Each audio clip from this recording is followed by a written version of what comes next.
No one saw who brought the gift, but everyone heard it arrive.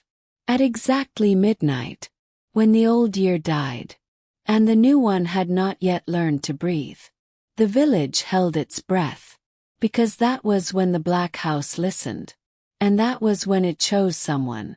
The black house stood at the edge of the village like a thought no one wanted to finish. There was no address for it, no road leading to it, and yet everyone knew exactly where it was. You didn't walk to the black house. Your feet simply knew when to stop.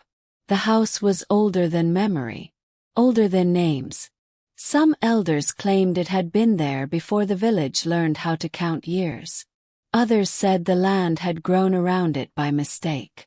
Its walls were black, not painted, not burned, just black as if light forgot how to stay on them. Children were warned never to point at it. They were told their fingers would forget how to bend back. Adults avoided speaking about it after sunset. And on New Year's Eve, no one looked in its direction at all, because that was when the house listened most closely. Sometimes, only sometimes, its windows reflected fires that were not burning anywhere else. The village prepared for celebration the way frightened people always do. Loudly, drums echoed through the night, their skins pulled too tight. Firewood cracked and popped, throwing sparks that died too fast. Laughter rose in bursts, forced, uneven, practiced. People believed noise could keep the darkness away. They were wrong. Palm wine was poured until it tasted sour on the tongue. Women stirred pots of stew, pretending the air did not feel heavier than usual. Smoke from the fires refused to rise, hanging low like it was listening too. Children chased fireworks, laughing too quickly, afraid silence might catch them. Everyone avoided one subject. Black House. No one said its name. No one joked about it. No one asked why its windows were dark. They all felt it waiting. The countdown began. 10. The wind died. 9. Dogs stopped barking mid-sound. 8. Drums slowed, hands missing beats. 7. A cold moved through the crowd, though the fire still burned. 6. The black house lights turned on. No one screamed. Fear had already stolen their voices, because the house had never had electricity. 5, 4, 3. The village clock struck midnight. The old year ended, and that was when it happened. A single knock echoed from the direction of the black house. Not loud, not soft, certain, like something announcing its arrival. At dawn the village found it. Box, placed carefully at the door of the black house. Not dropped, not thrown, placed. It was wrapped in black paper that reflected no light, even under the rising sun. The surface felt cold, as if night had soaked into it. A string held it shut, thin, pale, and fibrous. Too thick to be thread. Too uneven to be rope. Looked like hair. There was no tag. No name. Only one sentence carved into the wood beneath it, deep enough to scar the door itself. Open after the celebration. No one touched it. No one needed to be told what to do. The rules returned to them all at once, uninvited, unquestioned. They had always been there. Rule 1. Nothing left at the black house is ever a gift. Rule 2. If something waits for you, it is not meant to be opened. And Rule 3, the one no one liked to say aloud. The black house never gives, only collects. The box stayed where it was, waiting. His name was Kato. He was not brave, just tired. Tired of jumping at shadows. Tired of holding his breath every new year. Tired of waiting for better days that never arrived. Kato had already lost 2 years to waiting. He stared at the box longer than anyone else. That was when he noticed something wrong. The string tightened, then loosened, as if it were breathing. No one else seemed to see it. That night Kato dreamed of knocking. Before dawn the whisper came. From nowhere. From everywhere. It's already yours. Kato woke up gasping. There was blood on his fingers. He didn't remember touching anything. Outside the village was silent. The gift was no longer at the door. It had moved. The box was now inside the black house. If you think you know what's inside the box, stay with this story. Because what waits inside the black house has been waiting for you too. They should never have gone in. But fear has a way of pretending its curiosity. The door opened without a sound. Inside, the air smelled like old celebrations. Burned candles, cold food, forgotten promises. Things left behind. The box sat on a table in the center of the room. Untouched. Waiting. There was a clock on the wall. It had no hands. Still it ticked. Each sound landed heavier than the last, like a heartbeat that wasn't human. Someone whispered, barely breathing. Is it counting down? The box twitched.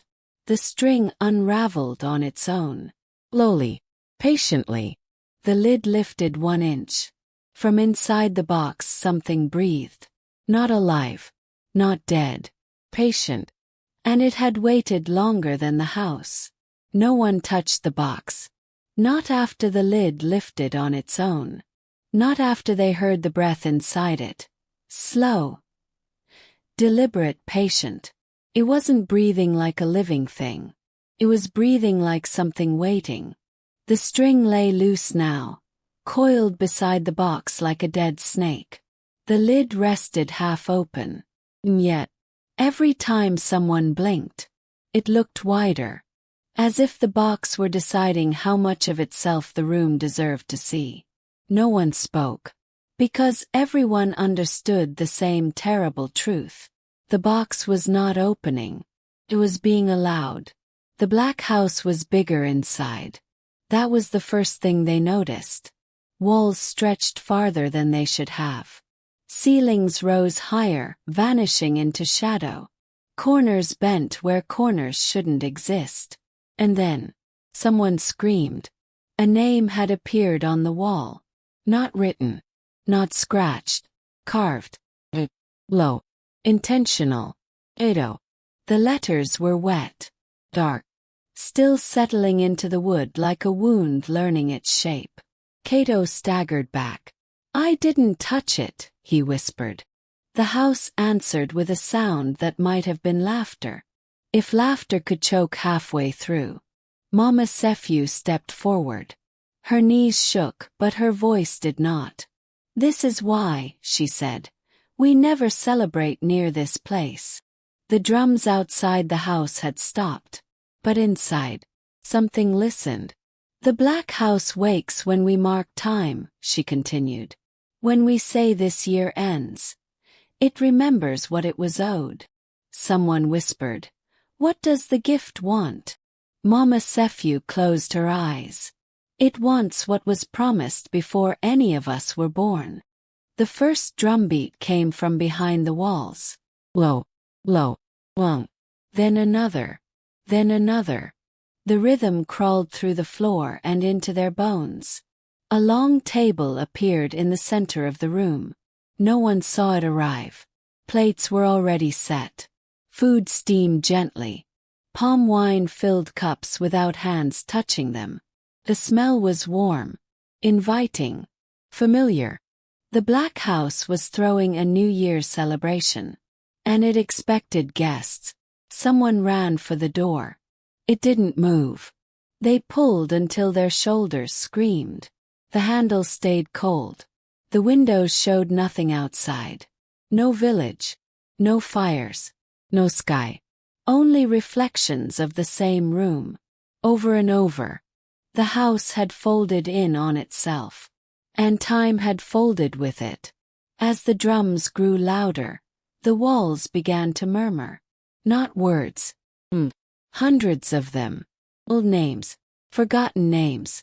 Names spoken with accents that no longer existed. Every few seconds, a new one appeared. Some were crossed out, some circled, some scratched so deep they would split apart. Mama Sephu gasped. "I know these," she whispered. "People who vanished on past New Year's Eves. People who were never found. They had never left." The lid creaked wider. Inside the box, there was no object, no body, no weapon, only darkness. Not empty, alive. When someone stared too long, they saw themselves celebrating, laughing, dancing, forgetting fear. Then the vision twisted. The celebration never ended. They stayed, while the world outside moved on without them. The house did not steal lives, kept moments. Kato collapsed to his knees. "I heard it before," he sobbed. "Last year." He admitted the truth. He had knocked on the black house once before. Just once. Just to prove he wasn't afraid. Mama Sephu whispered the oldest warning of all. "The house never forgets a knock. If you think the black house takes people by force, 'cause the worst part is what it makes you choose." A clock appeared on the wall. No numbers. No hands. Only one word where 12 should be. The ticking grew faster. The drums followed. The box pulsed with each beat. The room tightened. A sharp line cut through the name on the wall. Kato. Crossed out. The moment it happened, Kato froze. His breath stopped. His eyes emptied. Not dead. The house inhaled. The drums stopped for one perfect second. Then resumed. Faster. Hungry. Mama Sephu screamed over the noise. "It's not a gift for us. It's a gift for the house. Every new year it is fed. Celebration is the invitation. The box is consent. And once it opens far enough, chooses." Faces pressed into the walls. Not ghosts. Memories. Every person who ever laughed too loudly near this place. Every wish made for a better year. The black house remembered them all. And it was still hungry. The box opened fully. Darkness spilled onto the floor like ink. A voice rose from it. Ancient. Patient. One more. One name to stay. So the rest could leave. The drums stopped. The walls went silent. Every name faded. Except one. A name that had not been there before. A name belonging to someone still standing. Still breathing. Still watching the box. The room felt smaller. Not because the walls moved, but because the air thickened. Heavy. Where? The drums outside stopped beating. Silence pressed against everyone's ears. On the far wall, a single name burned faintly. Not carved. Not scratched. Written the way dust settles on old things. As if it had always been there. Mama Sephu. No one spoke. No one breathed. Mama Sephu stared at it. Her face didn't change. She didn't scream. Didn't step back. She only nodded once. Low. As if greeting an old friend. "So," she whispered. "It remembers me." Mama Sephu stepped forward, away from the others. No one stopped her. It felt wrong to touch her now. Her feet moved confidently, as if the floor itself was guiding her. "I was here before," she said. The walls listened. The house leaned closer. "Many years ago. Another new year. Another box." Her voice trembled, but she continued. "I was young then. Tired of waiting for life to change." She looked at the open gift. Darkness breathed inside it. "I wanted to leave the village," she said softly. "I wanted more." She swallowed. So someone else stayed. The silence understood. The house spoke. Not with sound, but with memory. Images flooded the room. The village long ago. Starving seasons. Endless funerals. Children born into fear. The elders had begged for protection. for peace, for balance, for time. So the black house was built, not as shelter, but as a boundary, a place to lock away what comes when one year dies and another is born. Every new year required balance, one celebration, one offering, one soul who did not cross into the new year. The gift was never a reward. It was a warning, reminder, test. If no one touched it, if no one celebrated near it, if joy stayed away, the house slept. But people always forget. They laugh, they dance, they gather too close. The gift only opens when invited.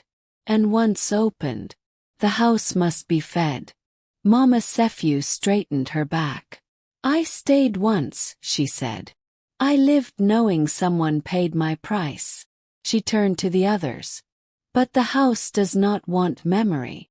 The box shuddered. The darkness inside stretched outward. It wants renewal, she said.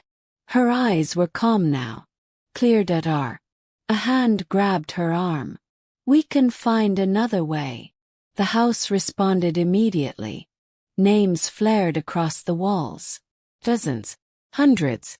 The house was offering choices. Bargain. Mama Sephu gently pulled her arm free. It only takes the willing, she said. That's how it survives. The names faded, leaving only hers. She faced the box. This is the last rule, she said. Her voice echoed deeper than the room. If someone stays by choice. The darkness stilled. Listening. The house releases the rest. The shadows waited. They always wait. Few were standing there. Would you run? Or would you stay? So others could see another year. Mama Sephu stepped forward. The darkness wrapped around her. Not violently, but gently, like a familiar cloth. She did not scream. She did not fight. As she crossed the threshold, she spoke one final warning. Do not bring joy here again. The box closed. Slowly, carefully. Like a mouth that had been fed. The front door creaked open. Cold morning air rushed in. The drums outside fell silent. The walls went blank. One by one, the villagers stumbled outside. Alive, free. The black house stood still, dark, satisfied. The village woke as if nothing had happened. Birds sang. Smoke rose from cooking fires. Children laughed. But one thing was missing. Mama Sephu's hut stood empty. No body, no footprints. Only her walking stick rested against the door. Waiting. No one went near it again. Grass swallowed the path. The name of the house was erased from memory. Children born after that year never heard its story. And for many years, nothing happened. Until one night. Long after Mama Sephu was forgotten, a box appeared, wrapped in black cloth, placed gently at the door of the house. Beneath it, new words were carved. Open after the celebration. The black house does not hunt, does not chase, waits. Every new year it listens. And when people forget the cost of celebration, it reminds them. If this story unsettled you, remember. Some houses don't need locks. They only need an invitation. Subscribe for more African horror folktales. Like, comment, and never celebrate where silence is owed.